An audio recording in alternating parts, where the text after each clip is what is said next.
Ce vendredi 12 mai, l'heure était au recueillement. Aux abords du cimetière du Montparnasse, situé dans le 14e arrondissement de la capitale, une procession avançait vers la tombe de l'avocat pénaliste Georges Kiechman, décédé à 90 ans le 9 mai dernier. Derrière les lunettes de soleil se devinaient des yeux rougis et gonflés par le chagrin. Car au cours de sa vie, l'ancien ministre de François Mitterrand avait su s'entourer.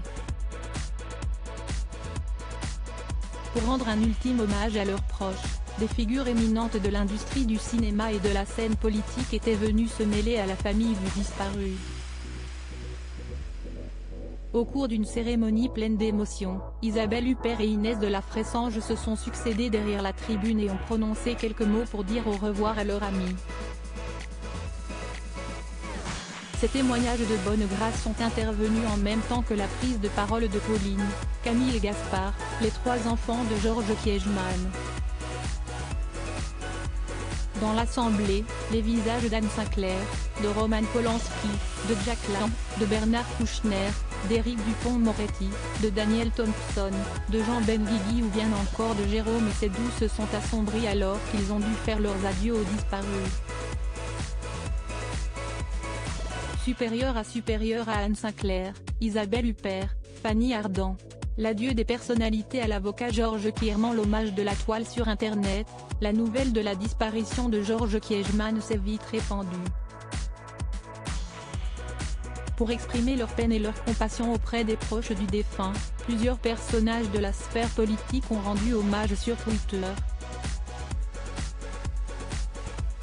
Enfant d'immigrés devenu avocat de talent, proche de Mendes France, ministre de François Mitterrand, Georges Kiechman était un pur produit de la méritocratie républicaine. D'une France qui accorde sa chance à qui s'en donne les moyens. Mes plus sincères condoléances à ses proches, avait écrit sur ses réseaux sociaux Rachida Dati. Éric Dupond-Moretti, actuel ministre de la Justice, présent ce vendredi 12 mai, avait également clamé son admiration pour le disparu sur Twitter.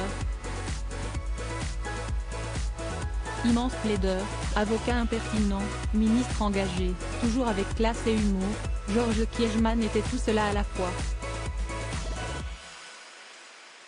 Il laisse un vide immense que rien ni personne ne pourra jamais combler. J'ai une pensée émue pour sa famille et ses proches. Article écrit en collaboration avec 6 médias. Crédit photo, droit d'auteur Cyril Moreau. Best-Images.